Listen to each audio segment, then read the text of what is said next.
So excited. Listen, the first of many episodes of Big Bang Theory podcast. Yes. Man, I'm excited to have one of my dogs on the show. Yes. A little bit about him. Let me see. Regional Vice President of one of the largest independent financial services in North America, Yes, sir. servicing Arkansas, Louisiana, Michigan, Missouri, North Carolina, Oklahoma, and Texas. That's just some of your region, Yes, right? sir. You're also a member of the African American Leadership Council, Yes, sir. which you can't even you have to earn your way into that, Yes, right? It's sir. not like let me can I join it?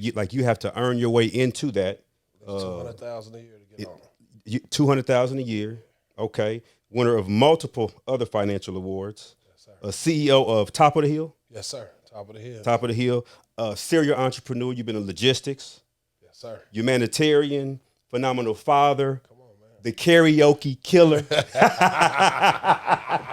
Straight up. That's Yeah, it. Yes, yeah, sir. yeah. Yes, sir. And secretly, I think Murray's or Duke need to send you a sponsorship because he got them waves. That's right. Yes, sir. Hey, man, it's hard work, bro. I ain't gonna lie to you, bro. Especially in your 40s, boy. That's hard work. It's a lot of brushing, man. Hey, a lot man. of brushing, a lot of maintenance, baby. Yes, sir. Yeah, I lost mine in late 20s, but Hey, man, I tell you, it's hereditary, man. So I ain't far behind you, man. But I'm trying to hold on as long as possible, baby. You feel me? yes, sir. Yes, sir. So let me present to some and those that know him, Brother Matt Hill, man. Come on, man. Man, I Come appreciate on. you. Come on, man. Hey, man, it's an honor to be here. To be the first guest is everything, Yeah. man. We've done a lot of different things together, man. It really just kind of really shook some folks up, man. So it's an honor to see you even do this, man. This is beautiful, bro. It is. Hey. I appreciate it. I appreciate Yes, that, sir. man. I made Yes, the sir. call. He said, listen, you just let me know when. I'm here.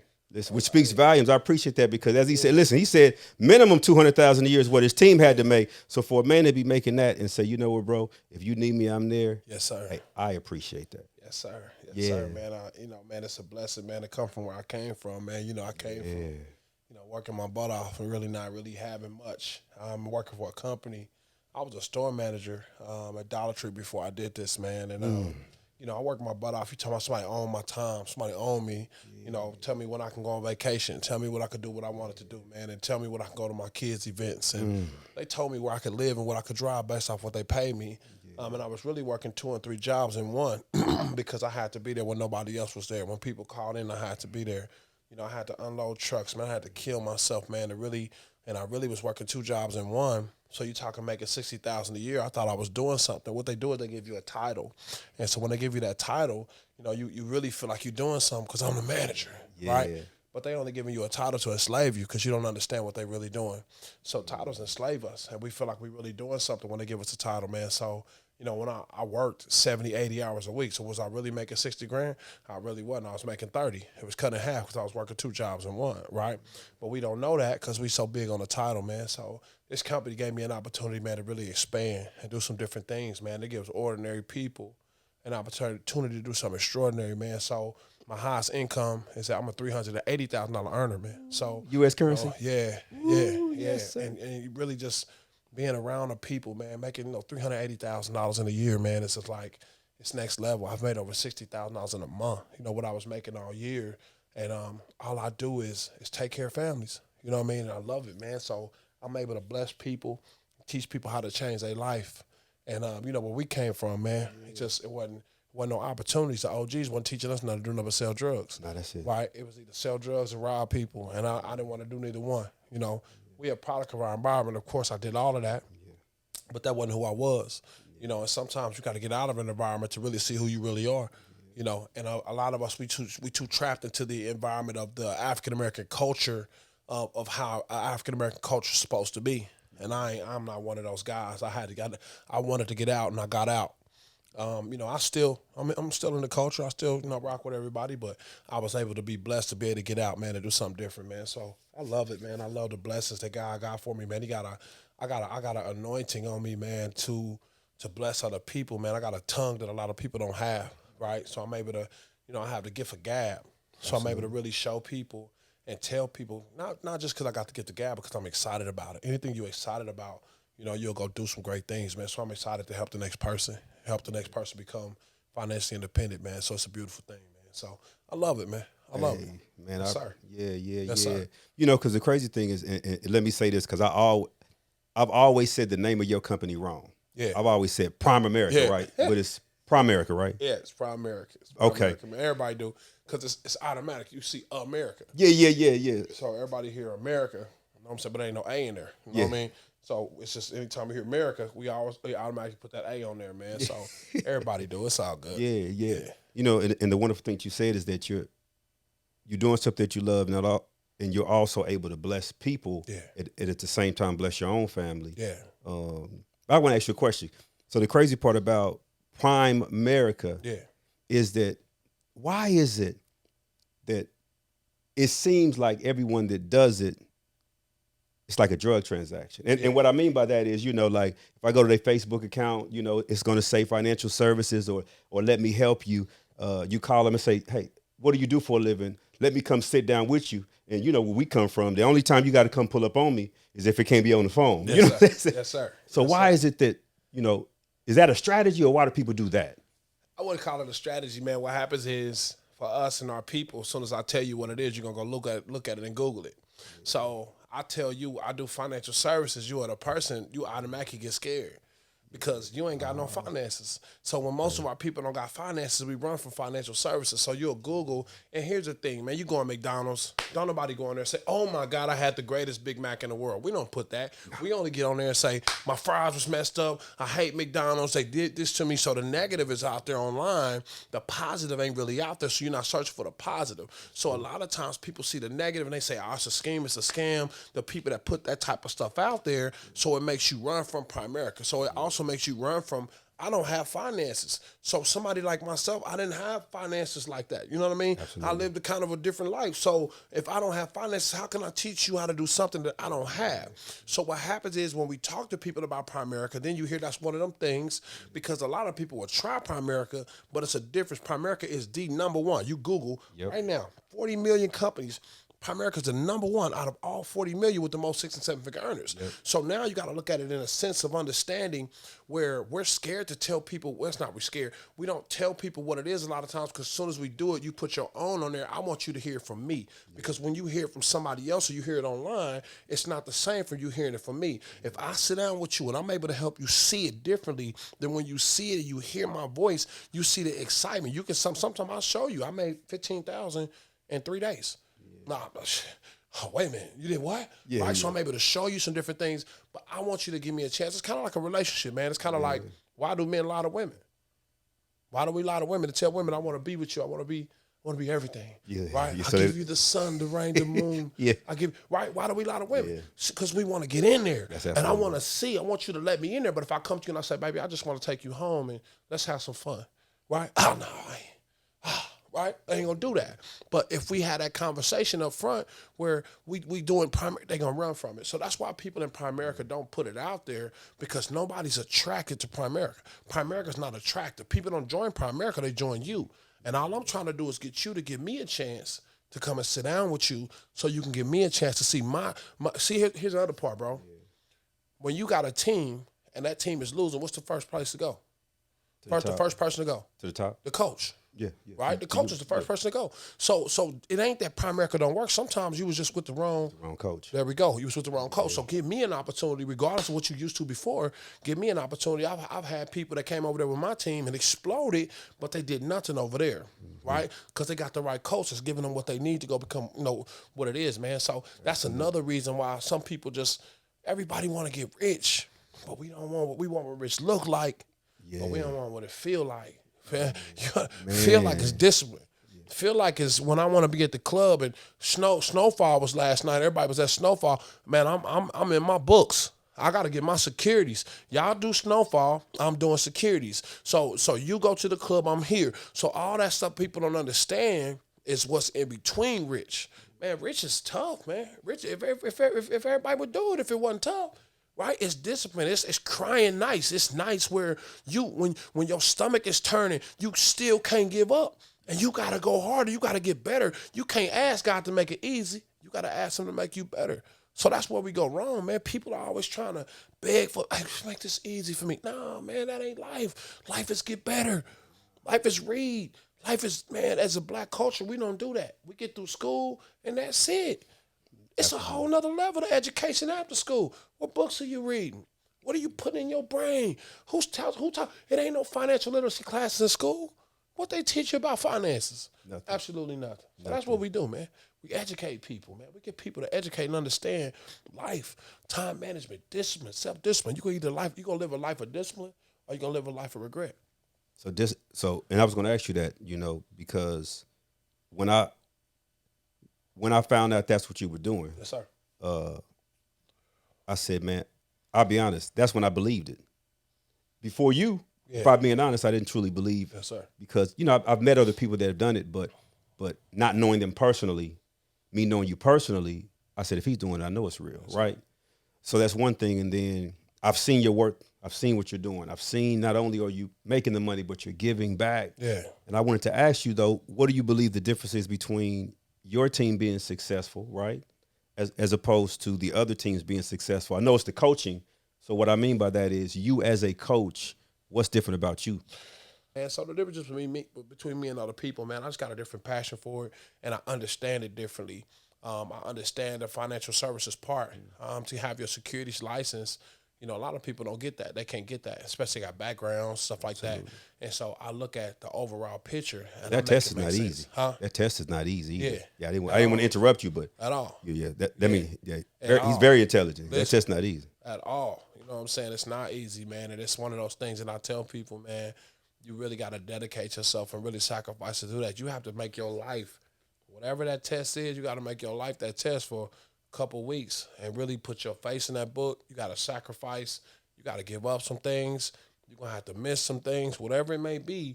But when you do pass that test, you understand what I'm saying? Absolutely. That when you do pass the test, here's the thing, man. I went to class for 2 days.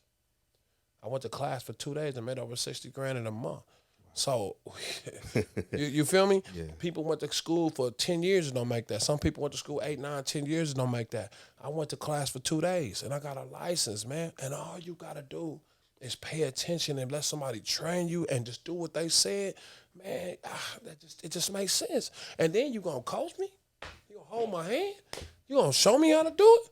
Come on, man. It just made sense to me, man. And again, man, the passion behind my thing is what's different from other RVPs around the area. My passion is different. I want people to really win, and I care about people. And it's not just a hustle for me. It's something that I take pride in. When I look at you and I see you, I got guys that went from teaching salaries and making over $100,000 a year, 130, 100. Like, come on, man, you was a teacher making $25,000 a year. But because you met me, now you're making over $100,000 a year. Life is different. Your family's life is different. I look at everything around you as different because you gave me an opportunity to believe in me. Right? And if you really believe in me and you really let me take you, I'm going to take you to the $1 million a year income. Well, that's where I'm going. I'm going to take you with me. You can beat me there. You see what I'm saying? Absolutely. That's what I love the most about what we do, man, on that. But that would be the difference. I don't understand why people will see that it's possible and still not even grasp a hold of it and even try it. Like you said, I don't know why people do that. Like, I'll be honest, just being transparent. I took a podcast class 2 years ago, and one of the questions I asked the gentleman, because of course when someone gives you information, you automatically think it's a scam. Yeah. You're giving it to me. So I said, man, why are you giving us all this free information? And he said, okay, let me look and see how many people. Okay, it's 100 people online. He said, because 90, 80 of y'all ain't going to use it. Ain't going to use it. Right? So you're not hurting me because 90, 80 of you guys are not going to even use the information that I gave you. And I just wonder, you may not be able to answer the question because you use the information. Why do you believe people don't grasp the information? And listen, they see you doing it, and they still don't want to say, Matt, let me rock with you. Bill, why do you think that is? He leaned back on that one. Huh? I'm about to give you the real answer to that. Please do. First things when it comes to men, I'm going to say men first. Yeah. It's hard for us to follow another man. That's why you don't see as many men in church. Okay? Yeah. It's way more women. We're outnumbered in church as well because it's hard for men to follow another man. We always think that we got the best idea in our head, so it's hard for us to submit first and understand that you got to be a good leader. A good follower before you become a good leader. And see, being around that good leader is what's going to help you become even 10 times better at whatever business that you in. So if this man is making more money than you, this man knows something that you don't need to know. So what's wrong with submitting for a minute and becoming a follower? We always want to be the big dog. So that's number one. It's hard for us to... We always want to do our own thing. And I say, hey, man, you about to open up this business. but it's gonna take you years to make this type of money. I can show you how to make this right here. Instead of going to college in 3, 4, 5, 6 years, I can show you how to make that money in 6 months right here. They don't want to do it. They want to do their own thing. So following is the number one part, man. Our pride and feeling like we always want to do that is number one. And number two, again, it goes back to me saying everybody want what rich looks like and we don't want what it feels like. So a lot of people won't do it simply because they don't feel like they can do it. They've never seen that type of money. Everything's a scheme or a scam. We're the brokest, most researchingest people on this planet. Yeah. Right? So the bad part is you got people dying to come over here for this opportunity. You got Hispanics jumping walls, and I'm talking about they killing, they leaving their families, and they leaving mamas, and they just to come over here for an opportunity. It's the land of opportunity, but you want to go work a 9 to 5 and just be regular. You want to be average. So average is a disease. Right? Comfort, security is a disease. But what we don't understand is that's a disease that kills our culture all day long.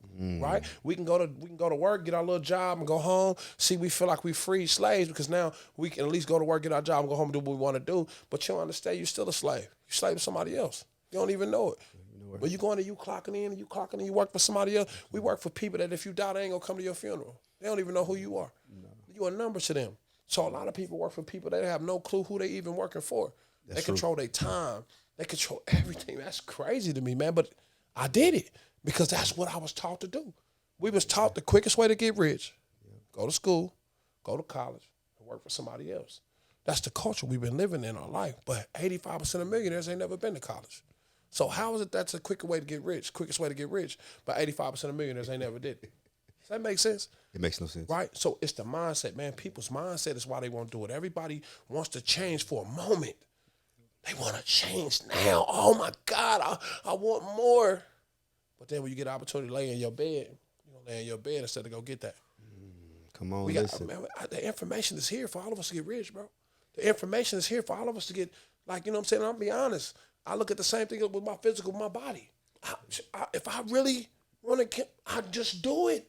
I got all the resources. We can get on YouTube. I can find every workout, every diet. I just ain't doing it because I truly don't want to do it. And it ain't going to be until I truly make a decision that you're going to do it. Until everything's going to change, man. We don't make a decision. We just want it for the moment, but we don't make a decision. I tell people this, then I'm going to let you get to the next question. No, people set goals and people set missions. A goal is something that you think you're going to do. A mission is something that you ain't going to stop until you do it. Right? So you can set a goal for this podcast to be a big podcast, and be or you can set a mission, and you're not gonna sleep until you get certain stuff done. If I tell you right now, bro, I got $1 million. I'm in Texas. I got $1 million for you. All I need you to do is come down here and get it. Right?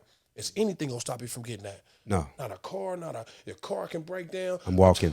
You gonna walk. You gonna knock somebody off a bike. You gonna ride a bike. You gonna do everything you can to get down there because it's a mission. It ain't a goal. Yeah. It ain't a want. So that's good right things there. that we speak, man, the things come out of our mouth, and we got to speak love and speak life into existence, man. Speak success. You know what I mean? It's the little stuff that we don't do that they do. The discipline, man, the preparations, the time management, and all that kind of stuff that we don't do. It's a difference to reading. Somebody took a book. Listen to what you just said. You said you went and talked to a guy about a podcast. So he does that, right? 9 out of 10 is in a book. It's in a book somewhere. Right? And this dude been doing podcasts for 10 years, 15 years, and he put it in a book, and you ain't gonna read it. Does that make sense? Right? It makes sense. So that's life, man. People put stuff in books, man. Get rich, Rich Dad, Poor Dad, and how to win and influence people, and all that kind of stuff, and T.D. Jakes, and all that stuff is in books, man. And we won't read it. We'll read it. And they don't do nothing but make us better. Or we'll read it.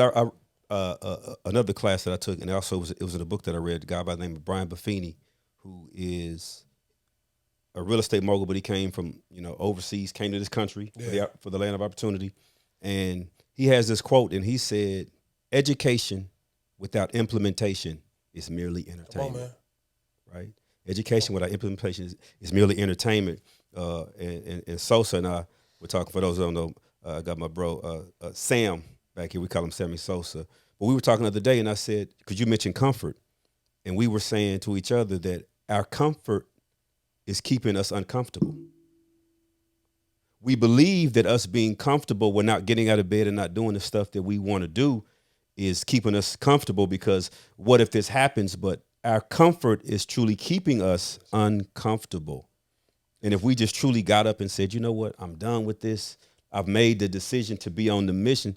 I like what you said. I got to take that one. Listen, I'm gonna quote it again, and I'm gonna say Matt Hill said, "If you have a mission and not a goal, it's a whole different level."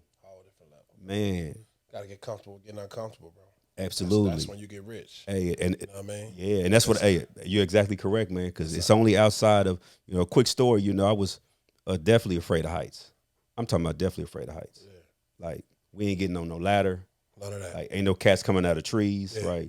None of that. So anyway, I made that's me, bro. I don't play with them heights. Yeah, I ain't getting on no mamba. Hey. But one day I said, I want to overcome this fear, and I went skydiving, and the crazy thing about it is the gentleman that was teaching the class, he pulled me to the side. He said, "Hey man, brothers don't do this." And he was a brother though, but anyway, so I jumped out of that plane, and I wanted to back out of it. But I'm the first person on the plane, so I can't back out of it. But when I jumped out of that plane, and I got to the ground, I said, "Man, can I go up again?" So my comfort was keeping me away from one of the most blissful experiences that I ever had in my life. And from that day moving forward, I can't say fear in every area I've overcame, but I realized that when I start thinking of fear, you know what, maybe if I just try that, it might be the best thing, Was there a situation or what moment made you decide I'm done with the streets?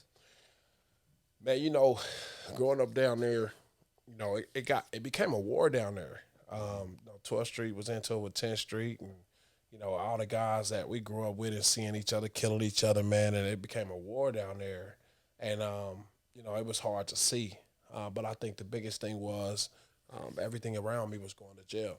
I'm not a jail guy, and everybody was going to jail and getting killed. We was at a funeral every other week, and I'm like, man, this ain't it. It was crazy, man. To be honest, I was never that kid. I was always wanting more. Like my father was a pastor. I seen business. I didn't know that. I wanted that. You know what I'm saying? I wanted business. I wanted to be the biggest businessman down there. I didn't want to be a drug dealer. I was scared to sell drugs, but everybody was doing it, and I seen everybody making money. I was like, you made what? Come on, man. I'm in, right? And so it was one of those things, man, that I never was that guy anyway, but, man, it just seeing all my friends and family just going down and just getting killed, man, and I seen murder after murder and, guys that 20, 30 years. I'm like, man, if you a real hustler, you can do this, you know what I'm saying? So, but while I was doing it, man, I got kicked in. I got a kick in, and the police kicked in my house. They kicked in my house with somebody else. No, they weren't even coming to look for me. But they kicked in my house and found a lot of drugs. You know what I'm saying? They found guns, they found money, they found a lot of stuff. And the fact that it was my house, I was in deep trouble. And I said to myself, God, I said, man, if you deliver me from this, because I know, God know my heart, man. I still worked 2-3 jobs while I was hustling. I wasn't just, selling drugs. I still worked. But I wasn't doing the right things, but God knew my heart, man. I said, if you deliver for me, just give me an opportunity, man. I'm going to stop. I ain't going to never do this again. And I never picked up another drug after that, man. I understood that if you was willing to really go give it to me the right way and go hustle, I can go get it any other way. We just got to believe, man. But it's really, this is all we know. That's all we know. So ain't nobody doing what I'm doing. Ain't nobody saying, come here. Hey, we got Benzes, we got Maybachs, we got Escalades, come here. We can still do that. We still can do all that. We can still live a drug life, but we ain't got to sell drugs, and we can do it, and we ain't got to watch our back. We ain't got to worry about somebody running in our house and killing us. We ain't got to worry, right? We ain't got to worry about that. We good, baby. Oh, you feel me? Anybody kicking my house, they just practicing because everything is on the card. Yeah. I'm going to just shut it off before you do what you do. You feel what I'm saying? Yeah. So it was different. You feel what I'm saying? Yeah. I live my life scared every day, man. Every day. I didn't know who was going to rob me. I didn't know who was going to kill me. I didn't know when I was going to go to jail. That ain't no lifestyle for men. You know what I'm saying? That's just something that, man, we glorify because, again, that's all we know in our hood, and that's what they teach us. Ain't no men like me out here saying, come here, man. That ain't it. Right? Where does the investment, man? Think about this. Where is the investment of black men in the community? Where is it coming at?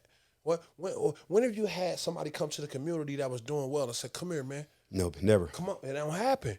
It don't happen. So I'm gonna do that. I'm gonna come down. Hey, man, fellas, man, come on, man. I know y'all getting money and all that. That's good. But I'm gonna give y'all opportunity, man. Anybody, here's my number. Anybody want to change and want to get away from this and want to still make this money and not more, like really more, because I wasn't making $380,000 when I was hustling. You know what I'm saying? Yeah, I was. You feel me? I was cool, but man, you know, and the mindset, man, we was really broke. We buying Chevys and chains and thinking we really doing something, man. Wheels, no insurance. Money, man. Some real money out here, man. This guy's renting yachts out $2, $3, $4, $5 million a day. Some real money out here. We wasn't having no real money, so I want that. But I had to change my circle, man. So just getting kicked in, you know, and I just asked God to deliver me, man, and He did that. You know what I mean? He gave me an opportunity. You know, luckily that the drugs wasn't, you know, they couldn't pin it on me. They gave me a possession. It was my first, and I went in front of the judge, and I had 3 jobs at the time. So my lawyer was like, "Come on, judge, you don't even sell drugs. That's something." You know what I mean? So I got cleared on that, man. So that was my major blessing to open my door to make me go ahead and just leave the drugs alone, bro. Amen. Yes, sir. Amen. Yeah, because people need to hear that because you know there's somebody probably out there right now that's still selling drugs that feels like they want another way out because that was one of the situations I ran into when I was, you know, if you don't know any other way, and I think one of the biggest mistakes that most people make is even getting into selling drugs because once you start selling drugs, you realize if you don't have the education, there's probably no other way to sustain the lifestyle you're used to. So you stick with it because you could stop, but at the same time, what will you do, right? So what made you, when was the moment that you said, you know what, I'm done working these jobs and allowing these people to dictate my day? What moment was that? It was, you know, what's crazy is when I met dude in Primerica. I had been approached by 20 different people with Primerica. I'm like, nah, that ain't my thing. Nah. But this dude was just different. And he hit me different. And he always said to me, he said, if you keep having a plan B, plan A will never work. Ooh, that's good. That's good. Come on. You understand what I'm saying? If you keep having a plan B, plan A will never work. And so what I had to understand was if I'm me and my girl, we rocking, but I'm still messing with my baby mama still getting some of my time and some of my effort, I never give my girl everything that I need to give her. My baby mama still getting some of my love. She getting some of my affection, some of my time. Even if, you know, when a man cheats, you know, you giving this girl your body, that belongs to her. Right? So you gotta remember, man, in the business of, you know, just understanding, I gave so many businesses and us as men, you know, we just do so many different things. You can't do 10, 15 different things, man. You just can't because all of it's going to be good, but none of it is going to be great. You understand what I'm Absolutely. saying? Everything going to be good. Like I had line services, I had concession stands, I was promoting, I was doing all kind of stuff, man. You name it. I did good at all of it, but I never did great. But I said, planting my feet, here go my flag. Everything else on hold. Let's get this money. If you're telling me this is a company that has the most 6 and 7 figures in North America, I'm around men that's making $2, $3, $4, $5 million a year. I'm around men that could change my thinking and change the way I move. Who would I be, man? Come on, man. I planted my flag and I said, you know what? I'm gonna do this with everything inside of me. Here's the thing. When I was doing 3 other 4 other things, I'm thinking about how can I make the line service do it. Okay, I gave 2 hours to the line service, and I gotta get an hour to the concession stand. I got 2 hours to my job, 8 hours to my job, and I gotta give another 4 hours over here. So I'm giving 2, 3 hours here, but I'm never giving something everything I got. Yeah. If you don't give your marriage everything it got, it ain't gonna last long. That's facts. Right? If you don't give something everything that you have, you'll never become, you know, crazily successful. Some people get lucky. I ain't saying everybody get lucky. Some guy could put favor on some people. You know what I'm saying? But if you don't give it everything you have, a lot of times it just ain't gonna make it, man. You know what I'm saying? So, you know, that was the thing for me, bro. I said no more plan B. No plan B, man. If you give something, everything that you have, you can't fail. You can't fail. It's a mission. It's a mission. You can't fail when it's a mission. You just gotta keep going. You never lose, you learn. Man, it was. I made the decision to just let go of my plan B, man. Some of your story, people don't know the trials, the tribulations, some of the things that you've been through. I know you've been married. I don't know if you want to 18 years. I was married 17 years. Well, they're almost pretty much 19. Yeah. Man, 19 years? 19 Long years. time. What did you learn in the divorce? What'd you learn in the marriage? What'd you learn in the divorce? And let's just talk about it. Come on, man. Let's go. Come on, it's time to get real. Yeah. Well, man, you know, the first thing I learned out of everything is never marry somebody, you know, without them being your best friend first, without knowing that person. You know, a lot of times we marry for a situation, you know, because she's good for you. She pregnant. Because she's sexually good for you, right? You know, she might be somewhat of a rebound, right, from something that you've been through. Whatever it may be, we don't get married because that's your true soulmate. And I think the number one thing I learned was never marry somebody that's not your true soulmate that you don't know. You know, I got married so fast. I was in a relationship with my kid's mother first, and me and her was together for a long time. And you know, me and her broke up, and it was pretty bad. And I ran right into that situation. Me running right into that situation, you know, I didn't know that this was the right situation for me. I didn't pray first and foremost, put it in God's hands and make sure God told me that was the right situation. But it was just something that it just happened. And she was everything that I was not used to, right? And so I just kind of rushed into the situation, allowed myself to let worldly ways push me into doing something a lot faster. You know, it could be a pressurized situation as well. Where, you know, she was a Christian at the time, you know, and she felt like, you know, we were shacking and her mom put a lot of pressure on us and people were putting pressure on us to make sure we're not really living together and doing all this different stuff with shacking, man. So it was a lot of different realms to that situation, you know, but at the same time, I felt like I had the woman that was going to change my life. You know, when you marry a woman, she's supposed to make you better in every way. Absolutely. Just like we're supposed to make them better, right? And so I felt like her being a Christian, she can get me out of the world that I was in, the lifestyle I was living, and get me, you know, feeling different, man, and thinking different. So this is all the things that I learned, man. I learned, you know, just understanding, man. I didn't understand compassion. I didn't understand I'm the man, right? I don't understand compromise. I don't understand we a team. This is my show. You're a part of my show. I'm the man. You understand what I'm saying? It ain't like that. That ain't marriage. This is our show. You feel what I'm saying? I didn't understand true intimacy, man. We think intimacy is sex. Intimacy ain't sex. The intimacy is what you do before sex. The intimacy is what happens before, man. The love making, the flowers, the I love yous to before all that. You know what I mean? So this is all something I had to learn. I learned this while I was married, right? And so it was crazy, man, that the marriage that I was in, it wasn't a true marriage. What you mean by that? I wasn't ready to get married, bro. Okay. You feel me? Absolutely. I got married for all the wrong reasons, and I wasn't ready to get married. I didn't prepare myself. We didn't go through marriage counseling. We didn't make sure that we was best friends and how things. We just did it, and then when we got in, it was I don't know how to quit nothing. We got kids now. We too deep in, so we gonna make this thing work. So when I cheat and she cheating, there's some cheating going on, and there's some. You know, it's some disconnect going on. We never put God first in our relationship. So if you understand a real marriage, right? A real marriage is a battle, bro. Marriage ain't easy. So when you decide to sign up for marriage, you sign your name on that dotted line, I'm signing my name as I'm ready for this battle.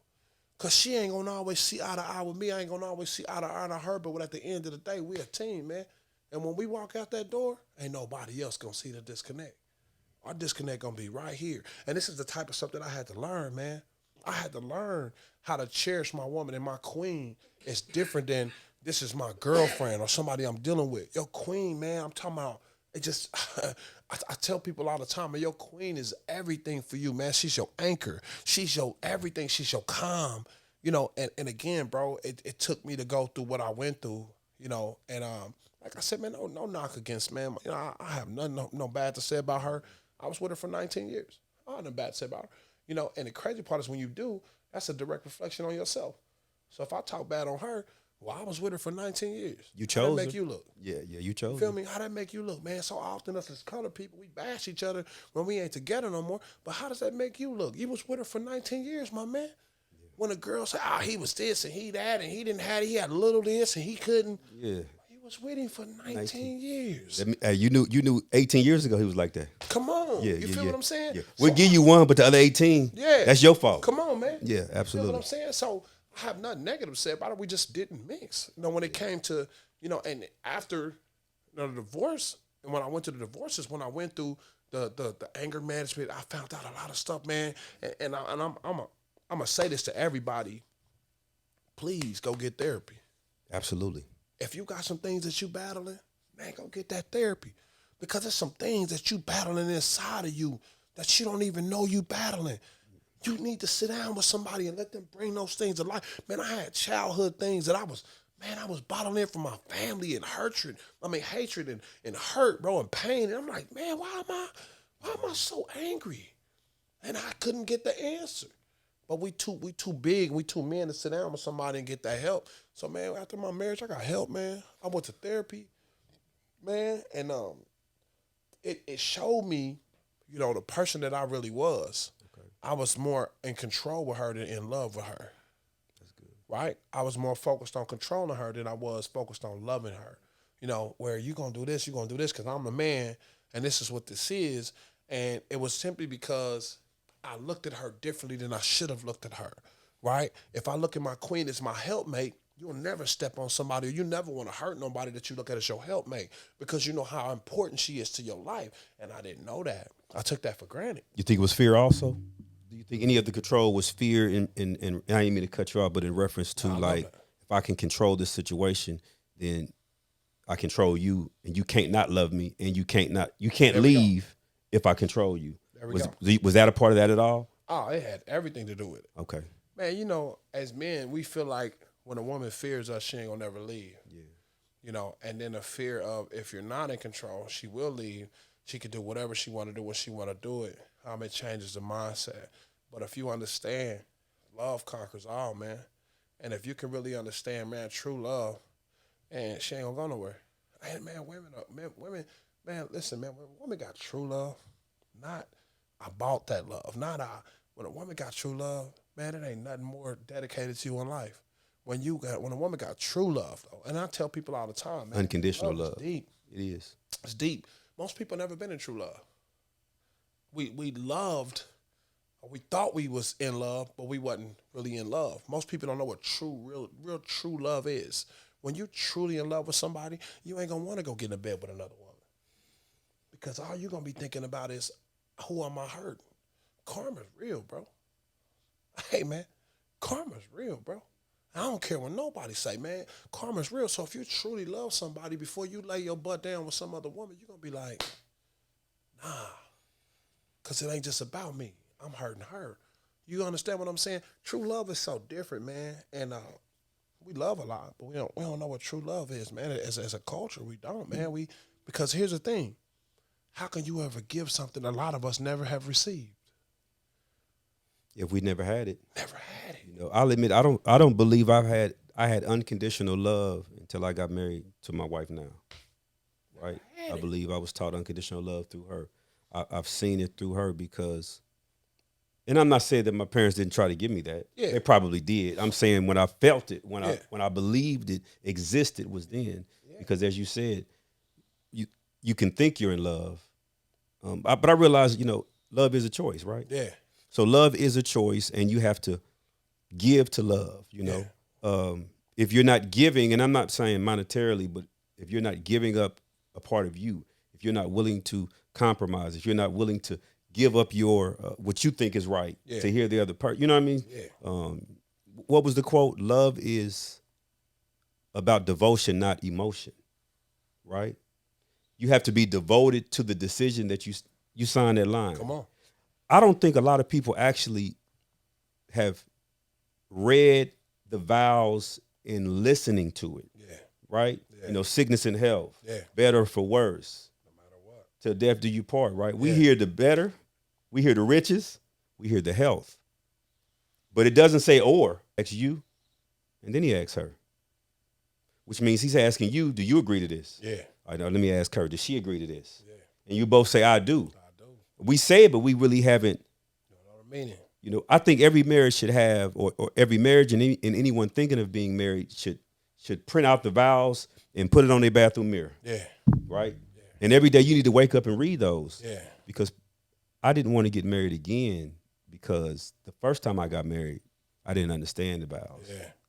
Before I got married the second time, I'm like, I understand them. That's why I don't want to be married. There we go. Because I gotta love you in sickness. Yeah. I gotta love you when you're broke. Yeah. I gotta love you when you. Man, I don't think I can do that. You know what I'm saying? You know what I mean? Straight up. I understood it. Yeah. So I took it seriously. Yeah. We pretend to be in love. Yeah. But we really in like, right? We really loving you Yep. based on not only what you are right now, but who we think you should be. And when you don't become what we think you should be, or when you can't become what we think you should be, that's big. Man, we ain't loving you no big, more. You know what I mean? I know it's Man. on another level, bro. And that's Listen, that's what I be telling. You know, here's the thing, man. Most men don't have fathers in their life, right? Absolutely. And so, who are you learning marriage from? No one. Who are you learning how to be a husband from? If you ain't never been around a husband, how you know how to be a husband? How you know how to be a father? How you know what a good man looks like? All you know is what you feel like a good man is like. But then when you really realize, I really wasn't a good man like that. I just was a good provider. But I beat my wife down because, see, domestic violence ain't always put your hands on somebody. Domestic violence is what come out of here. So if you beating a woman down with this, you ain't this, and you trash, and you ugly. Ain't no other man gonna want you. She might rather you hit her than say that. You understand? I'm not saying hit anybody. I'm not saying. Nobody. I'm just saying Nah. the words may hurt worse than the physical. But go ahead. You understand? Yeah. So again, man, we've watched, and some men watch their daddies beat the crap out of their mama, so they feel like that's love. I don't love you if I ain't put my hands on you. That don't mean that they don't love. They don't know how to love. So, man, you know, where is the groups of men where we come together, even in the sense of your divorce before you maybe got divorced? Oh man. It could have been something that could have been changed because you got with the right men that told you how to get things a different order. It changed your mentality and your mindset, right? Let's say in my situation, I didn't have a men's group to plug into to kind of help me through and I didn't have a woman's group that I could say, hey, let me put you right now. Some churches have that. Right, some churches have it, but if you're not plugged into a certain type of church, they might not have that. Right, so we talking about we didn't have come here. Let's go. Now they got couples therapy, but again, let's say couples therapy might be $150 a session. You're doing that once a week. That's $600 a month.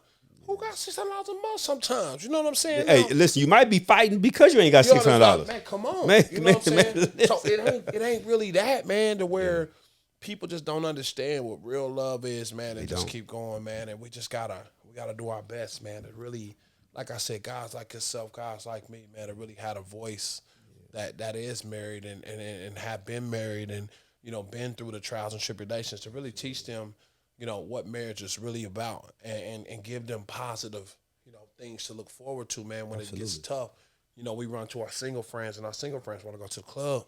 Our single friends want to get you back to it. You know, I'm back to the streets, baby. Man. You know what I'm saying? Your single friends want you to do that. Even some of your single friends, when they see y'all together, some of your friends that want y'all together don't want y'all together. No, they don't. You know what I'm saying? Misery loves company, man. So you got to watch who you keep around you anyway, because all that matters. You have to. Listen, I advise anybody that's married, you need to have, even if you have single friends, if you don't have friends that are telling you to go home. Yeah. If you're not having friends that are telling you you're wrong, right?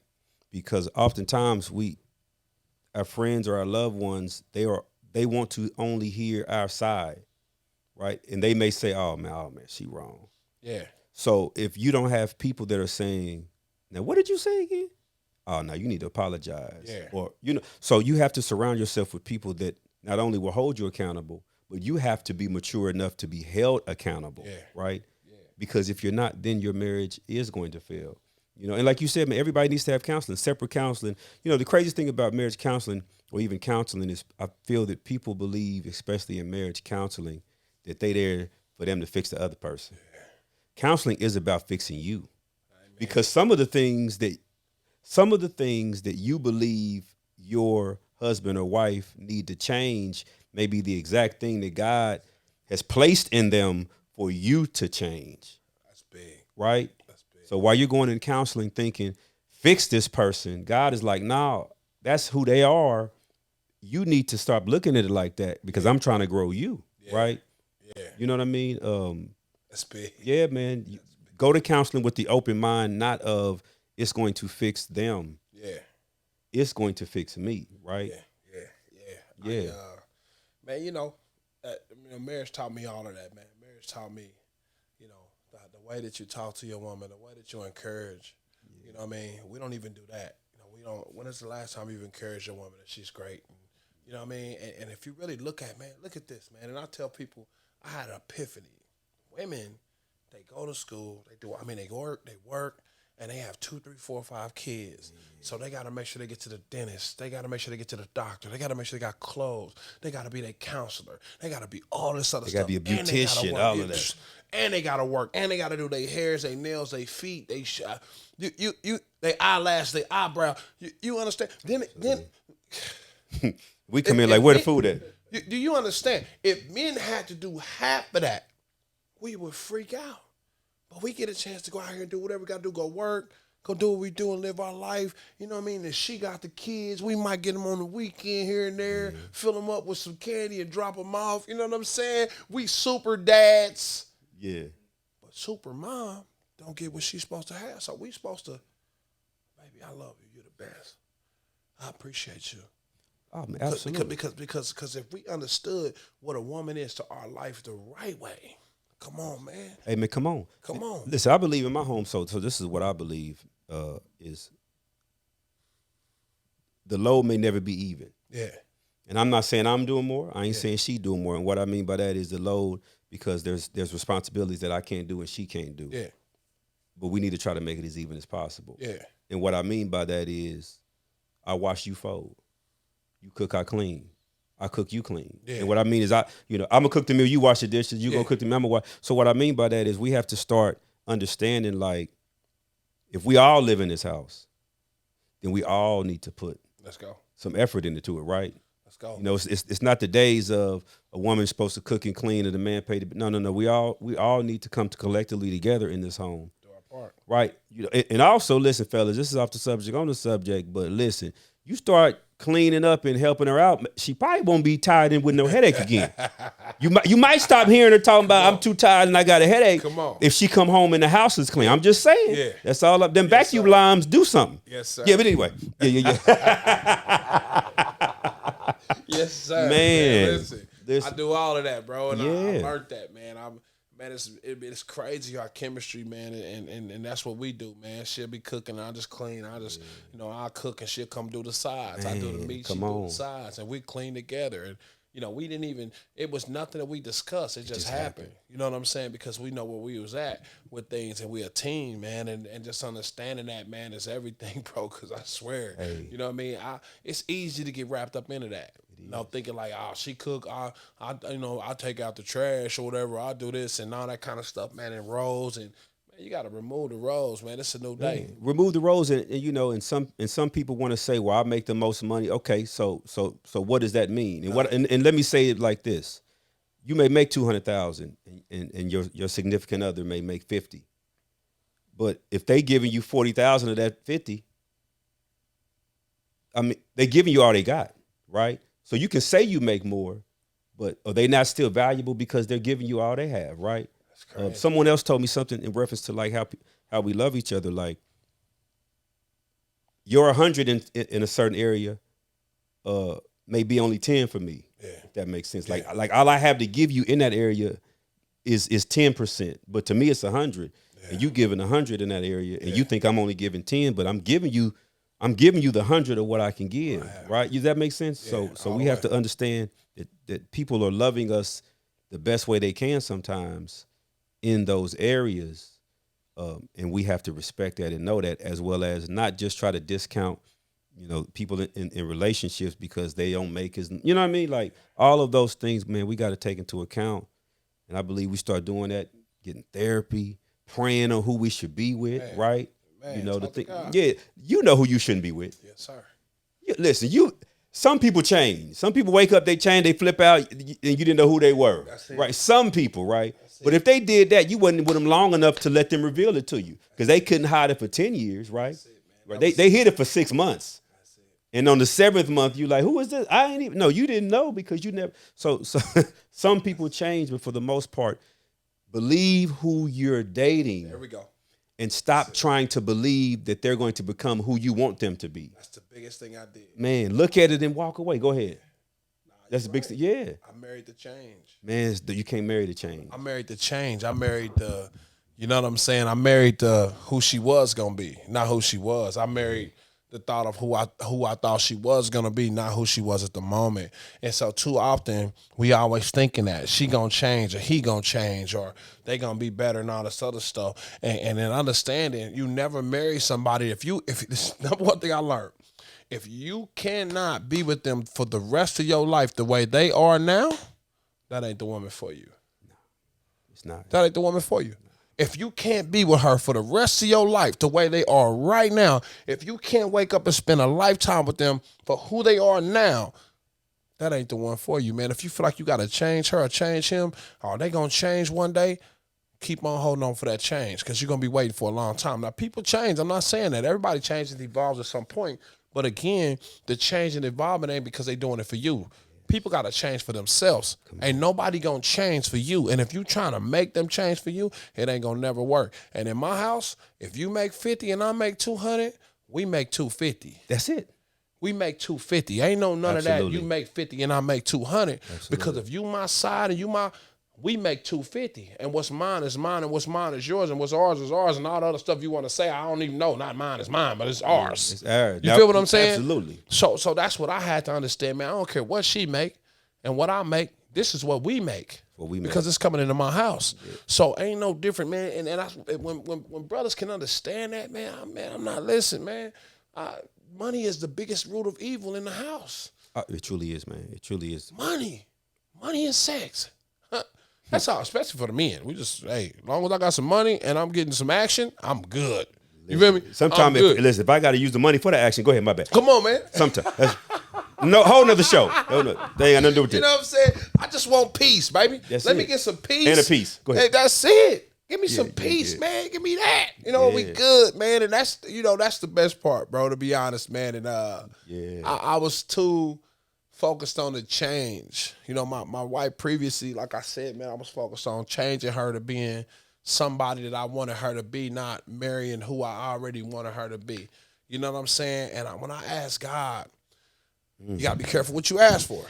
Man, so when I asked God for what I wanted, I didn't put all the things that I actually wanted. God, I want this beautiful woman that's this and that. I didn't say hard working. I didn't say businesswoman. I didn't say, right, great. I didn't say that, right? So I asked God for what I wanted. He gave me exactly what I wanted. Yeah, he says, all you asked for was all her teeth. There we go. I gave you. You feel me? That's it. And that's all you wanted. That. She had hair and teeth. That's how you said, man. That's it. That's what I got. Don't be mad at me, man. I asked for. You didn't even say feet, but I gave her feet. You know Straight up. That's it, bro. Yeah. What you ask for is what you get. So you got to be careful what you ask for, man. Absolutely. So now my prayers is a little different. Yeah. Hold on, be specific. God. I need. You know what I'm saying? Because we don't serve a little God. We serve a big God. So you ask big, you get big. If you believe it, right? Absolutely. And I kept planting my seeds. I kept making myself better. I kept going to class and going to therapy and making myself better. So when my blessing came, you were ready. I was ready. Man, come on, did you hear that? You have to be ready. You have to make yourself ready. I was ready. Now, not when it's time, not when you think it's time, right? But the biggest thing also, man, I'm gonna say this. I'm gonna ask you another question. The biggest thing, man, is, and this is what I believe. You have to be who you are, right? Yeah. Because we talk about unconditional love. Yes, sir. And one aspect of it is, of course, that we weren't loved that way or shown that way. But I think the biggest thing in relationship is we don't present ourselves that way, right? We're all pretending and hiding to be somebody. And then when they do figure out the little quirks and things that we've been hiding, we wonder why they're angry and we mad at them. It's because you never gave that person a chance to even try to love you unconditionally because they don't even know who you are. Yeah. Right? Be who you are. Like someone will, if you are who you are, then you're meeting somebody and they still like you. Yeah. Listen, so someone can love you for who you are and stop pretending and hiding to be somebody. Man. And if we do that, it'd probably be a lot less breaking up, a lot less divorce because you're actually finding somebody. You're saying, man, you don't even love me unconditionally. Nah, girl, I don't know you. Man. That wasn't who you were. At all. I didn't know you was hiding that. I didn't know, you know what I mean? So be who you are. Boy, and find out who they are. And find out who they are. Find out who they are before you say I do. Put her in the pool if you want to. Find out who she is. Get all the makeup off. Find out who she is. Well, bro. not my bad. These Before days you got to say put him I in the do, pool too, bro. because we got them things. Put him in the pool. Hey, Right? you hear me? Hey, yeah. Pop up at the house. See if they clean for real. Some of these men is doing the same thing. That's what man. I'm They got some saying. things going on, man. But Yeah. find out who she is, man. No change, man. Just if you can't love her for who she is, man. And but you know, man, like I said, we don't know how big it is to understand it when you can't give something that you don't receive, or you can't do something that you don't know how to do. We only doing the best that we know how to do, man. And as a father and a husband, you know, in my first marriage, I only knew what I knew how to do. Yeah. I wasn't interested in getting better.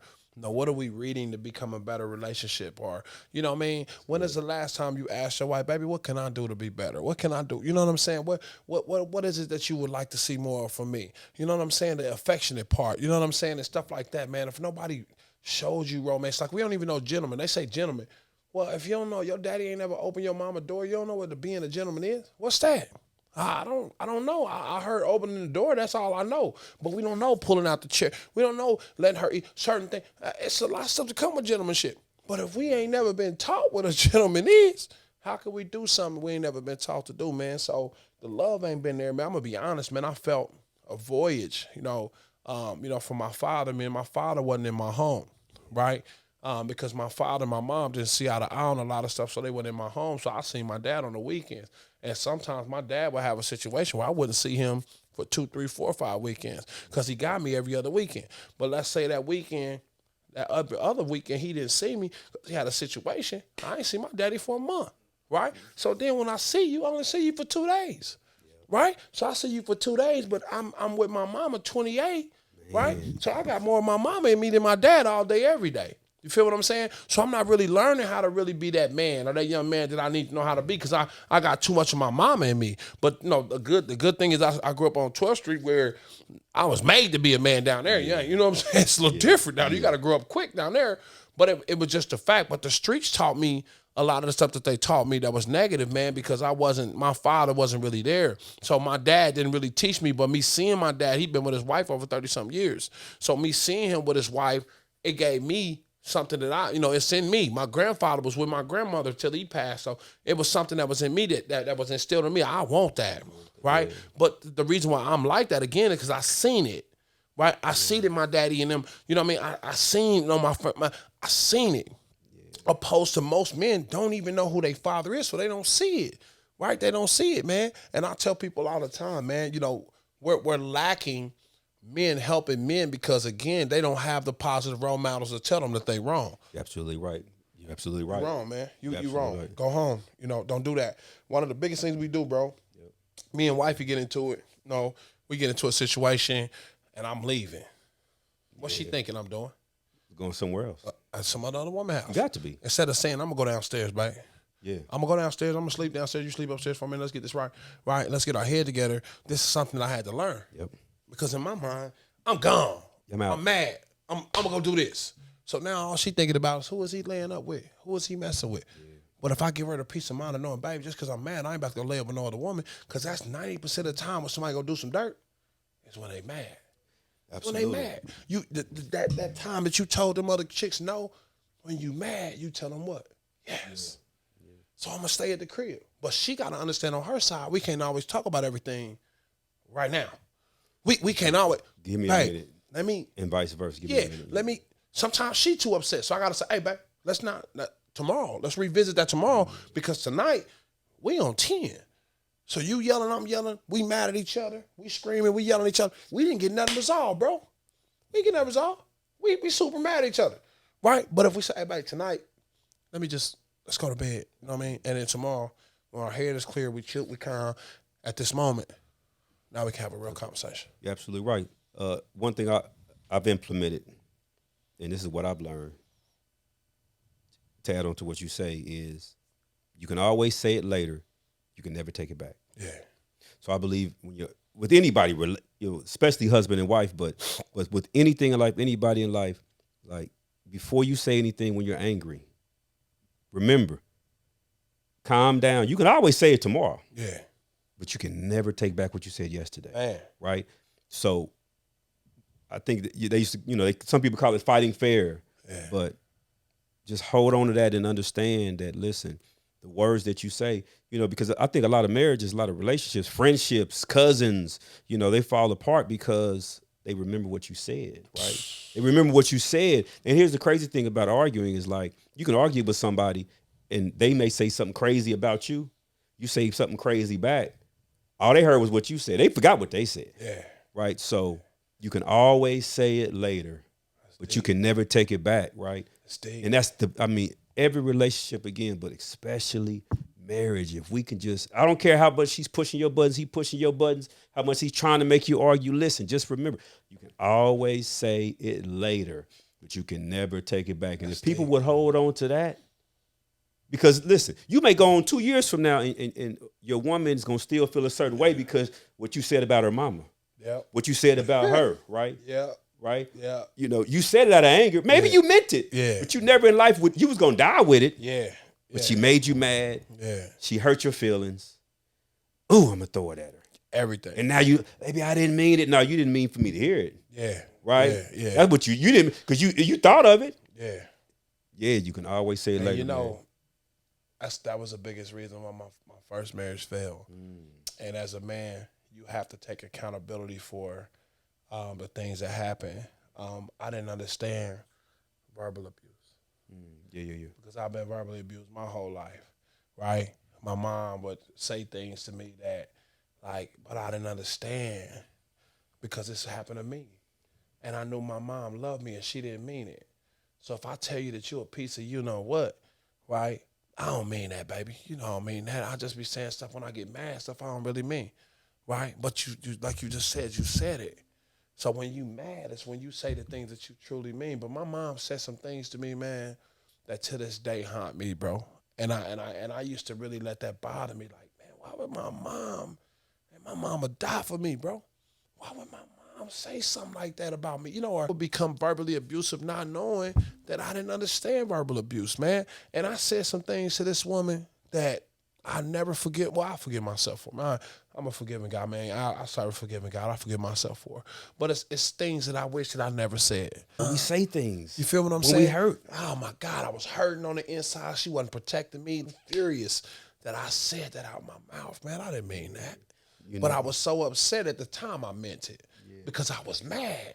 I meant, I don't want no time I was so mad. I meant what I said at the time, but I did. You feel what I'm saying? Absolutely. But this is something that I dealt with my whole life. This is how we talk to each other. So this is how we talk to each other. So this is how I'm talking in my relationship. Yeah. But I ain't know this. Yeah, you didn't know the world don't talk like this. Come on, man. Because they talk like this on the 12. On the 12. I didn't know on 14th Street they don't. Oh, okay. You know what I'm saying? Like, I didn't know that. I thought it was universal. You feel me, though, bro? So, hey, man, you know. I know it. You know what I mean? Yeah. You know, man. I know. And it's sometimes it's just, and like you said, sometimes it is just the anger that we have inside. Yeah. I had to learn that also. Customer service actually taught me that, right? Yeah. Doing customer service, and I ain't saying, I learned it in customer service. I ain't saying I implemented it. Yeah. Somebody would say something, I still get out. But anyway, that was then. I'm a changed man now. There we go. But I learned in customer service. I remember being on the phone one day, and I think I worked at a satellite company. We were doing satellite customer service. And this gentleman called, and he said, satellite wasn't working and whatever. And told him when we can come out and fix it. And he cussed me out, and he said, "What's your name?" Gave him my name, and he said, "What's your address?" I said, "Why?" He said, "Because I'm about to take this satellite, I'm gonna roll by and throw it in your window." And he kept cussing, and finally something just clicked to me, and I said, "Hey, sir, you ain't mad at me." Yeah. What happened to you today? Yeah. Because you can't be mad at, so I say that to say sometimes in relationship, we have to understand like when people are, because, oftentimes arguments start, you be like, wait, that was left. So think about what happened. Wow. Before that had nothing to do with you, because it probably has nothing to even do with you. That's right? Crazy. If you don't even think about to yourself before you're offended, maybe something happened to him earlier today. Maybe something happened to him yesterday. Let me just let him get this out. He wrong. He coming at me. She wrong. She coming at me. But ain't no way you mad at this little spoon in Yeah. And now I'm bald-headed hoe. Ain't no way. Dude, you feel me? Listen, I can understand if it was some hair on the spoon. Yeah, yeah. But how we get to my bald head? Yeah. So we need to. We got to make that connection sometime. Yes, you sir. talked about forgiveness, man, and you said while everybody was trying to, hey, let's go. You said, I forgive. And I wanted to ask you, how could you forgive? I'm not saying it in a bad way, because some of us need to understand how to forgive, because some of us are holding on to things that people have done to us that were not even close to that magnitude. But you being the man that you are showed us to forgive. Yeah. And I want to know how. Man, man, that's a sensitive subject for me, bro. And it's crazy because it's something that everybody need to hear. Man, I realized I did a lot of things in my life, man, that wasn't the right things. Sold drugs to people, man. People die from drugs. Yeah. People kill their families for drugs. They rob people for drugs, man. They sell their soul, man. They leave babies in places for drugs. And I was a part of that. So you got to think about, I had a situation. I had 5 cars in the back. I was at Twin Elms and I was selling dope. And I had 5 cars in the back. And dude broke in one of my cars. I just started shooting out the window. And if I'd have shot him, he'd have died. I would have did 20, 30 years because of a radio that I could replace tomorrow. Think about that. A radio probably was a hot radio anyway. I probably got it from the street. You probably bought it from him. Not bad. Go ahead. You know what I mean? So I done killed this man and took this man's life over a $300 radio. And I killed myself because I just shot this man and got 20, 30 years for something that happened in a split second. 90% of us are in it. 90% of the people that are in jail, they happen because it's split second stuff. Something that happened at the spur of the moment. You didn't even have time to think about it. You just made a mistake because your brain is wired to, because you're selling drugs. Your brain is wired to protect. Your brain is wired, if somebody steal from you, it's automatic. This is why I keep my gun at home. Because if I got my gun on me and you do some road rage and it get a little funky and I see something, here it go, right? It's going to be crazy. So that's why I tell people, man, at the moment I thought I wanted to do so many things, man. I'm from where I'm from. So when it first happened to me, man, everything was, I couldn't see nothing but red. But then I went in that corner and I said, Matt, hold on. Your family's looking at you. I'm at the hospital. And all these young men is ready to go. They ready to kill, shoot, match friends and my family. I'm like, man, hold on, man. You got to be the voice of reason. You got to be the voice of reason. They looking at you to see how you going to react. And they going to react based off of how you react. So if let's go. Everybody got to go.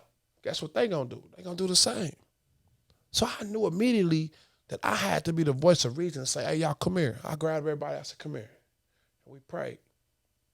In the midst of losing my son, I prayed with everybody and I said, man, I need y'all to hold on to me. And I need y'all to understand that this young lady made a mistake. Sometimes we don't look at the mistake that people made. Like if you my friend and you killing people, when somebody kill you, then I'm going to go kill them. But you killing people. So I'm keeping that mess going and people are dying, not thinking about that you killing people. I had to look and I said, my son made a mistake. My son wasn't perfect, right? So my son made a mistake. He did some things to this young lady to make this young lady pull a gun and shoot him. But at the same time, I got to look at that. Yeah. And if it was me, you take it from me, even though I'm going to shoot first. I'm going to ask questions later. I'm not going to say, hey, man, I ain't going to shoot you, man. You can go ahead and leave with them drugs. I'm shooting. But then once I did that, I'm not a killer, right?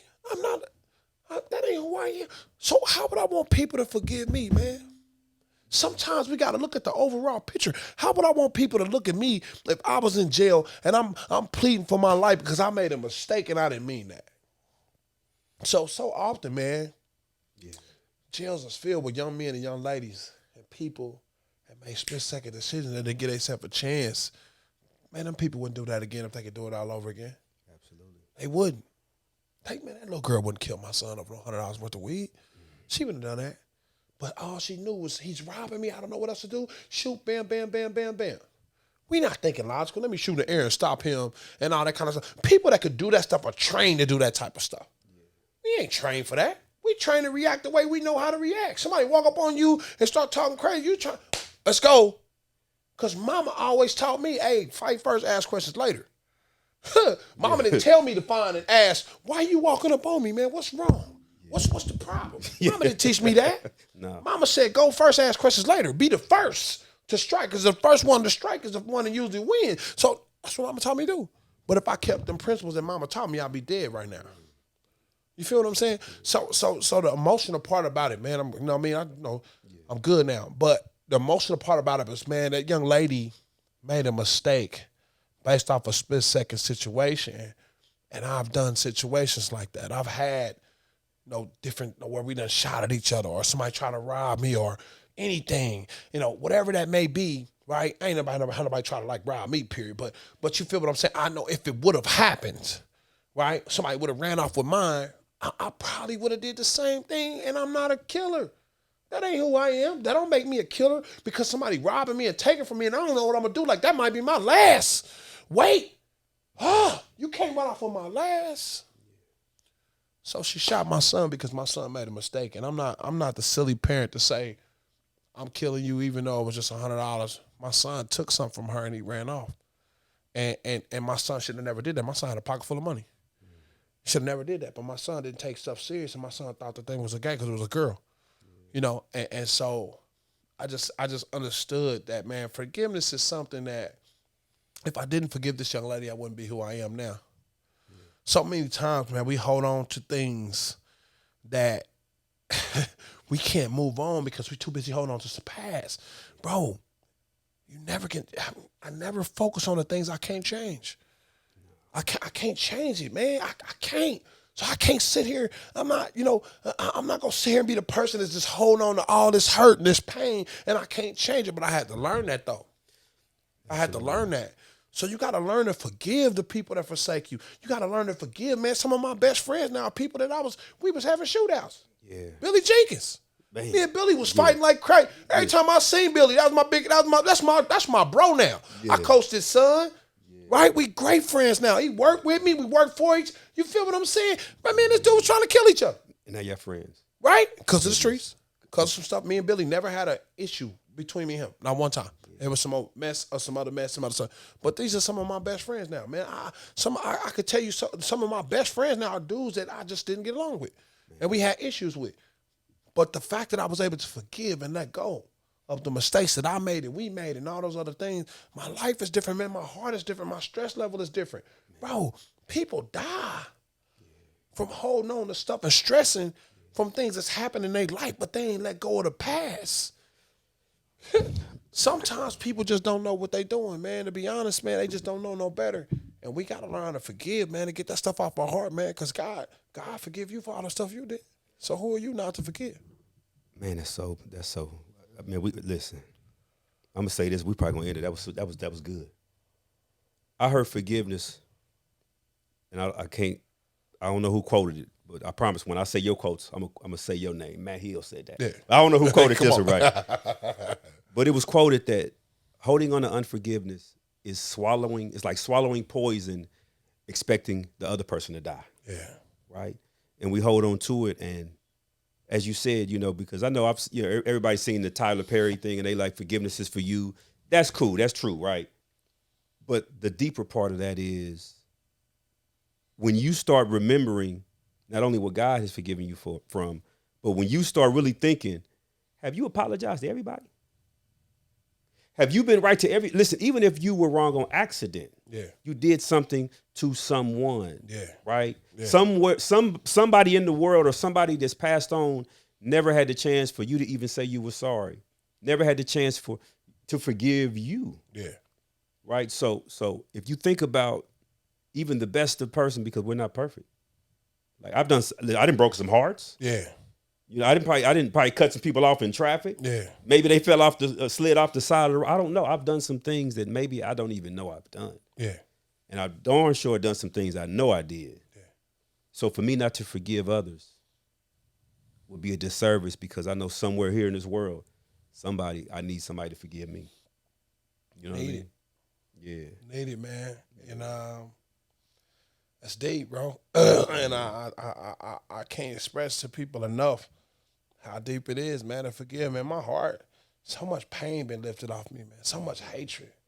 Man, I used to harbor so much hatred, man, from guys that I grew up with, man, the guys that's robbed, broke in and took little stuff, and, dudes that I done gave certain stuff, and some stuff they done said to girls about me, and like, come on, man, you supposed to be my bro, like, you know what I mean? And you would just hold on to that. So when you see him, you're like, man, I don't like this. I just want to, I see him now, like, hey, what's up, bro? You know what I'm saying? Hey, you are who you are. I know who you are now. I can't, right? I ain't mad at you, but we can't rock. But I know who you are now. So, hey, man, I got love for you, bro. Keep doing what you do, but I love you from a distance. You know what I'm saying? Instead of me saying, this dude, every time I see him, I want to smack him. That's who I used to be. Yeah. Every time I see him, I just want to walk up to you and holler at you, man. Hey, bro. Yeah. Hey, man, I love you, bro. How you doing, man? Good to see you, bro. Hey, man, come here. Nah, I can't. I'll catch you next time. You know what I'm saying? I see you when I see you, man. You know what I mean? So just being able to do that, it took so much hatred off my heart, bro. And it felt like I just had a spirit, man, just lifted off me, man. It was just different, man. I had a demon inside of me, bro, that was just eating away at me and eating away at my heart and my mind. And when I learned to forgive and say, hey, man, come on, man. I mean, life has been different, man. My blessings been coming, man. I pray for people. I don't pray for people's demise, no matter what they did for me. Like I said, even in my last divorce, my divorce, man, my wife did everything she could to hurt me. You know what I mean? And she ran up credit cards. Everything she could do to hurt me, man. And it was like, why was she? I didn't do nothing. Like I didn't cheat on her. I ain't beat her. Why would she do this to me?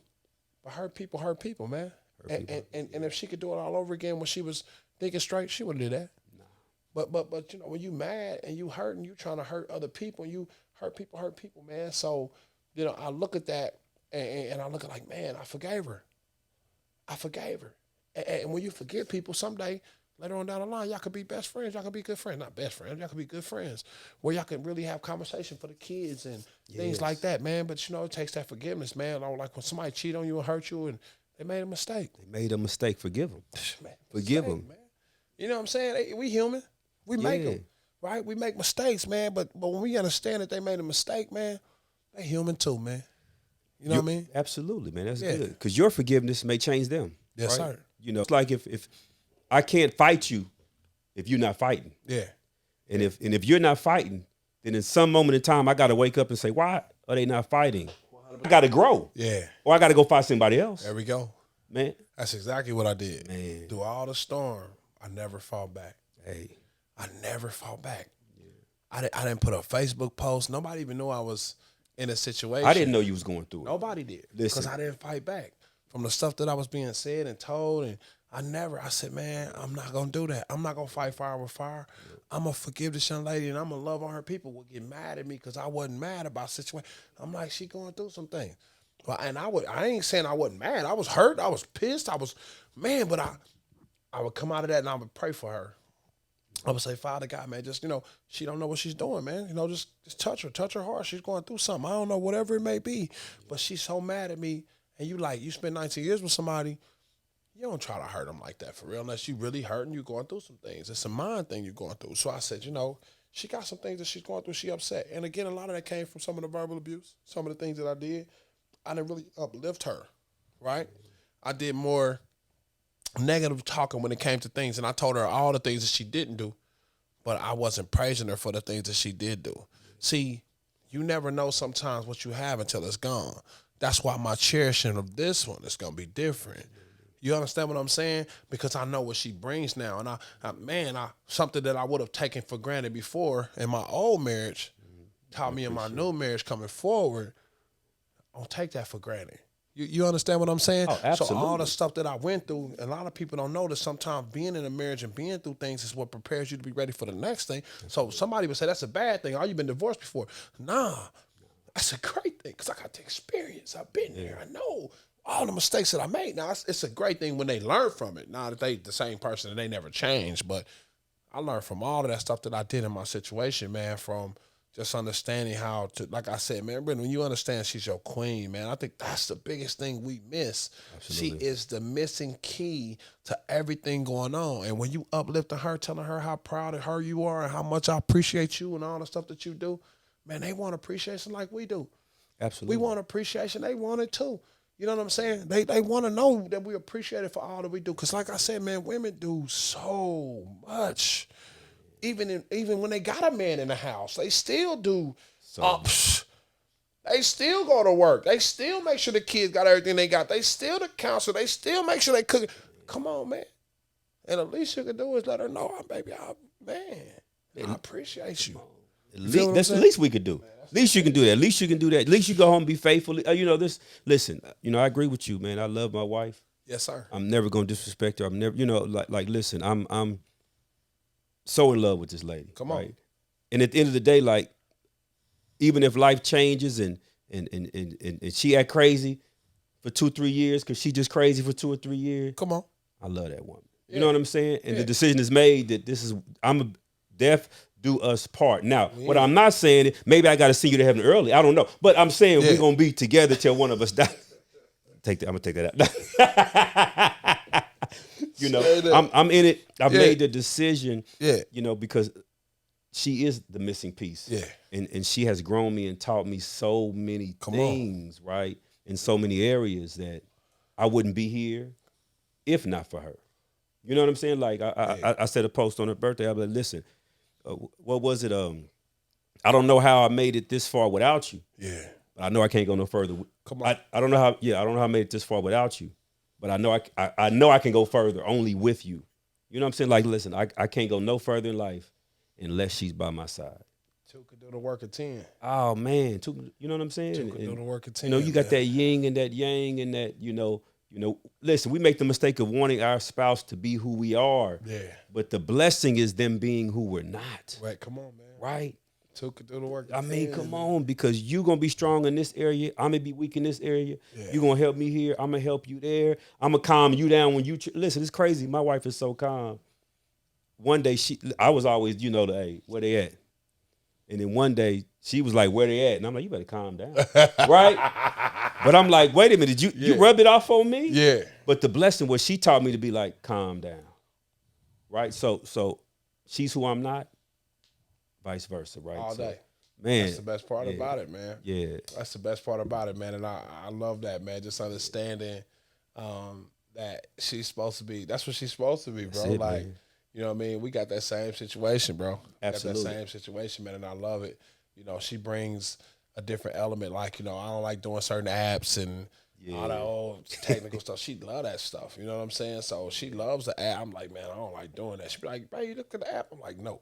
You know what I'm saying? No. She can help you grow in those areas. Yeah, you do that. You know what I'm saying? That ain't my thing, man. But she brings that element, man, to my life, and she completes me, bro. And you got to remember, the woman that you choose is going to be the difference, man, of how your life ends. You know what I mean?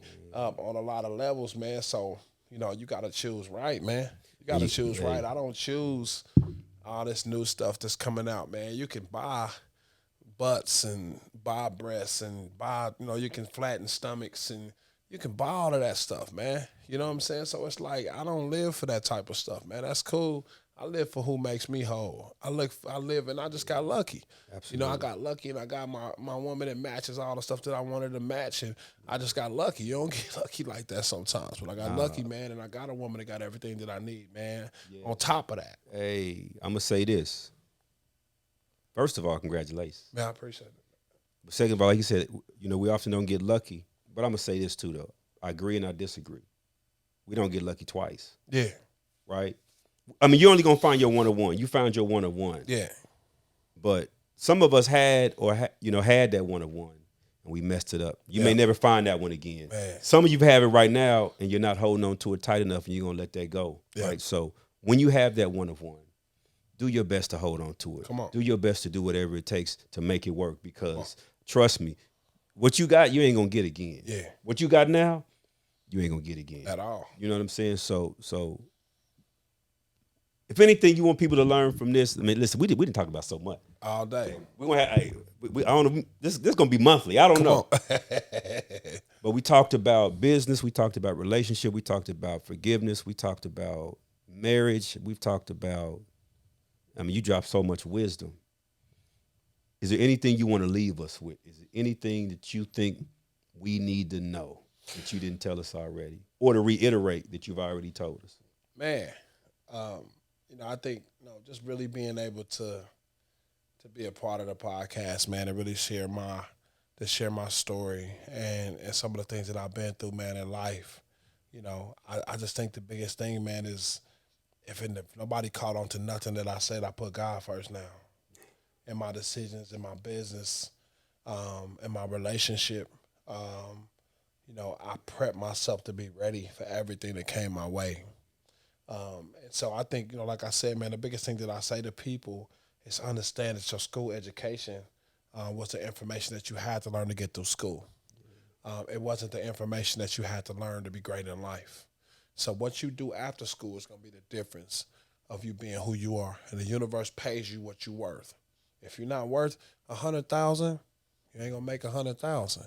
So if you understand just that self-development and always growing and always getting better and always involved and always getting in the book and learning something new every day. And I tell people all the time, challenge yourself to be something different than you was yesterday. Challenge yourself to be smarter. Challenge yourself to be whatever that may be different than you was yesterday. Wake up every day with a mindset of development, of getting better, and we'll all do some great things, man. And I just think that just understanding that part, get in your books, man. Read. It's okay. I know we don't like to read. We can't wait till we get out of school, but I want you to understand, they did that for a reason. It was designed for a reason. But you gotta always be self-developing, man, and doing some great things. And then as far as relationships, man, like I said, man, and all that kind of stuff that we talked about in relationships, man, just, we hit every point that we needed to hit. Get around the right people. And every decision that you make, even if something small, if it's buying a house, if it's buying a car, put God in that decision. Let God guide you in that decision, man. Instead of we make too many decisions ourselves and we just do things. We move and we make things happen the way we want to do it. We ain't understanding that God is the most important part in that. And again, you talked to me a while back. I wouldn't have said this, so I had to learn, right? And in tragedy comes triumph. When I went through my divorce, I really got on my Bible, man, and I really did, and I learned a lot. I was like, whoa! Every situation that you go through in life is in the Bible. It's in the book. The greatest book to learn from in the world is the Bible. Absolutely. Right. And so I had to learn that, really going through what I went through, man. And like I said, man, in my times of therapy and all that other stuff, man, I just learned so much about myself, man. So I just really put emphasis on go learn about yourself. And the way that you view yourself is not the way the world views you. And sometimes you gotta always remember, perception is reality.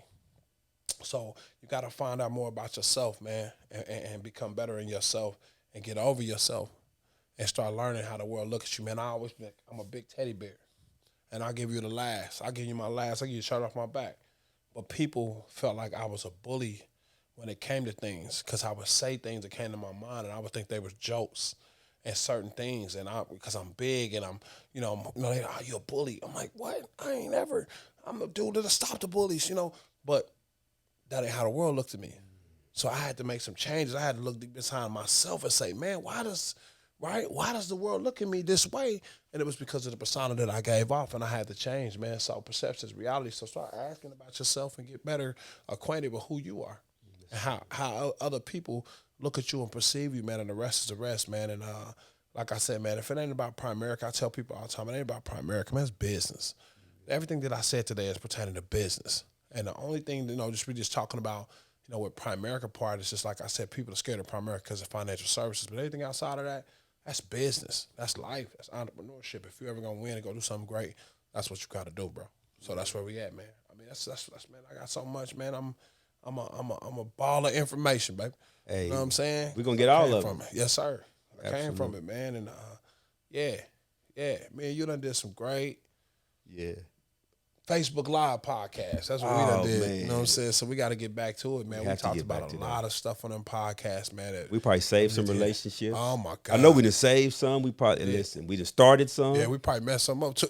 I mean, you know, some bad relationships. We didn't mess them up. We just they was headed there anyway. There we go. Yeah, we helped you out. Some bad, so we helped them out and say, hey man, look at this. I think y'all owe us because Christmas is coming. You ain't got to buy them nothing. Come on, man. Come on. That's we the helped best you time. out. Yeah, that's man. the best time, man. But yeah, man. We got so much stuff, man, to really talk about and really just kind of to bless some other people, man. The rest is the rest, man. So I'm honored, man. I'm honored. I'm blessed. I'm overly honored, man, to be here with you, man. One of the guys I've always respected, man. And you know that. Likewise. You know, just coming from where we came from and we made it out, and really doing great things, man. From you and Jonathan and everybody else, man, doing great things, man. I'm proud of y'all, man, and you know, moving like y'all moving in the spiritual realm, man. And the respect is everything. And you got mine, man. And anything you need from me, I'm back. We could talk about some stuff. We can start some more mess. Oh, no, ain't no. We definitely doing that. Yeah. We definitely doing that. Mess, we might do that one live. I don't know. We definitely doing that. Come on, man. They can hear us better. They love to hear it. They love to hear it, man. And I think that's something that people really. You know, it's crazy, man. People that hear the dirt all day, they'll tune into that dirt, but they ain't gonna tune into that positivity. Nah. So that dirt, man, is what really brings people in. But again, it ain't what you say, it's how you say it, man. So you got to turn that dirt into the right thing, man, and make it attractive, man. We can go do some great things, bro. Hey, we are gonna do some great things, and I appreciate you, man. Always respected you. Come on, man. I mean, highly proud of you. Come on, man. I know it's in the past. I ain't trying to bring this up, but listen, I remember I was on Facebook one time. I'm like, man, wait. Do my bro got a 2-tier basement? Come on, man. Hey, man. Come on. Hey, man. Listen. Come on, man. The blessings. But outside of that, I've seen you give back. I've seen you help people. You're not on there bragging. You're not on there trying to, like you are truly helping people, blessing people, bro. I've seen your growth. Listen, you came a long way from the Regal, man. From hustling through Taco Bell drive-through. Come on, right? man. Listen, hey, boy, I think they put a new Taco Bell up right there in memory of me, baby. From all the stuff I did at that Taco Bell, boy. That Taco Bell was something different, man. It was a movie. Hey, listen, you came a long way, man, and I'm so proud of you. Man, and the wisdom that you had. I know you had it then, but to be able to see you share it now, right? For people to really see who you really have always been. Yeah. Right? They just saw the other part of you that was just trying to make it work. Yes, sir.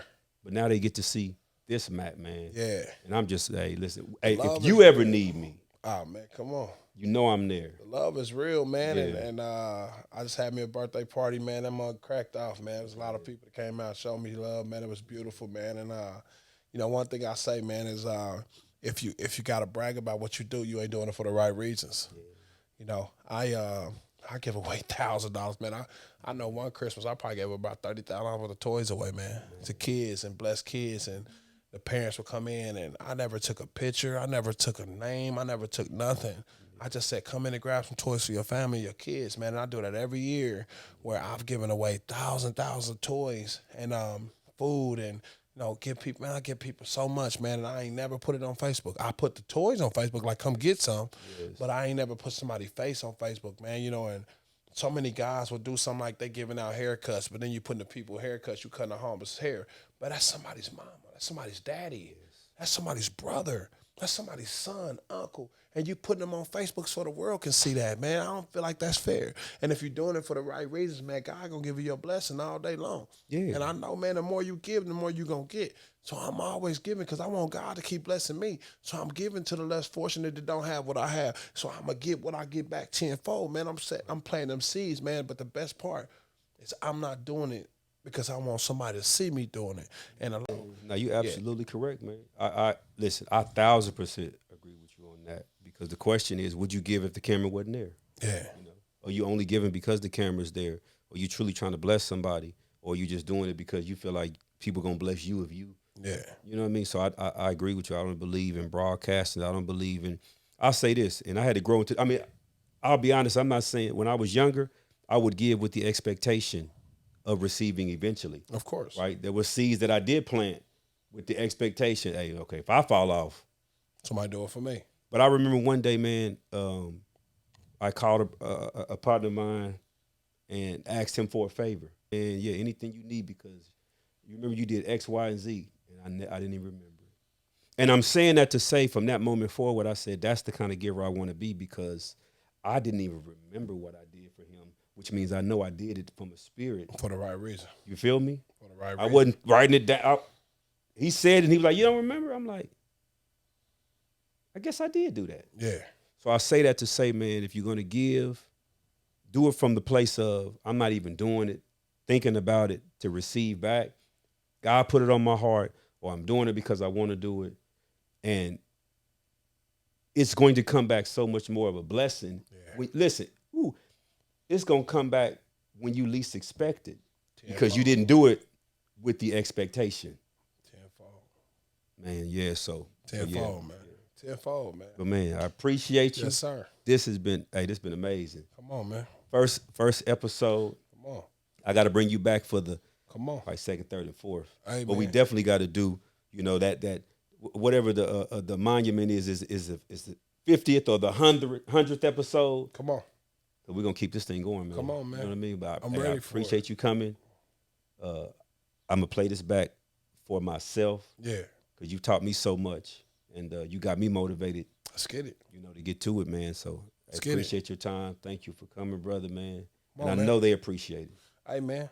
Much love, man. Yeah. You know what I'm saying? I'm here, man. And I help anybody. Let's get to it. Let's go make some money, go change some lives, and let's get better every day. And the rest is the rest, man. If you want to share your how they can get in contact with you can do that. I'll put it in the thing as well. Your information. Man, but if you want to talk about some business or whatever, man. If you just want to talk to me about life, I'm an open book, man. You can give me a call, shoot me a text, 816-446-5872.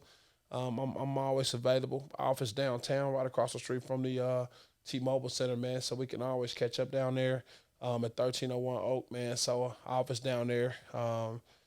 Outside of that, man, I'm on Facebook. It's the same, Matthew Hill. I got 2 of them on there. So your name is spelled with 2 T's, right? Yeah, 2 T's. MATTHEW, man. Hill on Facebook.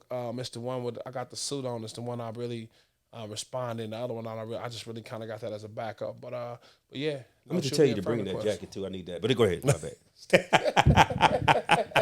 This dude, man. Hey, man, see me friend request. Let's make it happen, man. That's all my contact, man, for real, man. I mean, I ain't hard to find, man. I'm here. You know what I mean? And I help anybody to go win if they want to go win, man. But don't hit me if you want to play games because I ain't that guy. I'm just not. I ain't that guy, man. I'm the guy to tell you the truth. And I'm going to speak my mind. So that's where we at. Yes, sir, man. Appreciate y'all, man. Hey. Yes, sir, we out. Yeah. Tune in. It's going to be the hottest podcast. I'm telling y'all, man. Yeah. Tune in. Support, man. Let's make it happen, man. Appreciate that. We in the game. Man, appreciate that. Big Banks Theory, we out.